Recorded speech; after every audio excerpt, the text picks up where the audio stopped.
संभाषण त्या ठिकाणी उच्चार. म्हणून ऐकून घ्यावयाला दुनिया तयार नाही, मग देईल कोण माझ्या, देईल कोण माझ्या ओठास न्याय. आता उरले तरी बिचाऱ्या शब्दात काय आता. आणि शेवट सांगतो, उरले तरी बिचाऱ्या शब्दात काय आता. जिंदगी आणि जीवनातले प्रसंग वावटळत असताना, वावरत असताना ज्या गोष्टी आपल्याला जगाव्याच्या नकोशा वाटतात त्याच गोष्टी आपल्या समोर येतात आणि मग जीवन नकोसं वाटतं.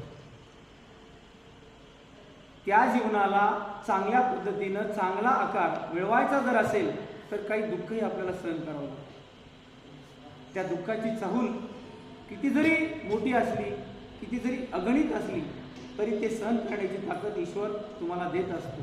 आणि ईश्वर हेही सांगत असतो, ईश्वर त्याच गोष्टी तुम्हाला देतो ज्या तुम्हाला त्यात पेलतात, ज्या तुमच्यामध्ये ती घेण्याची क्षमता असते, त्याच गोष्टी ईश्वर तुमच्यापर्यंत पोहोचवत असतो. म्हणून कुणी उद्याचे तुम्ही राष्ट्रपती पदापर्यंत पोहोचणाऱ्या व्यक्ती आहेत, पंतप्रधान पदापर्यंत पोहोचणाऱ्या व्यक्ती आहेत, शिक्षण अधिकाऱ्यापर्यंत पोहोचणाऱ्या व्यक्ती आहेत. प्रत्येक क्षेत्रामध्ये तुम्हाला मोलाचं मार्गदर्शन आहे. ते मार्गदर्शन ज्याला ज्या ठिकाणी जावंसं वाटतं ते त्या ठिकाणी तुम्ही जायला पाहिजे. आता एक गोष्ट कधी कधी अशी वाटते की या कलहामध्ये वावरत असताना, जात असताना एक व्यक्ती असं सांगत होता की मी गेल्याच्या नंतर माझी इस्टेट माझ्या मुलाबाळामध्ये वाटून द्यायची. माझ्याकडे 19 उंट आहेत.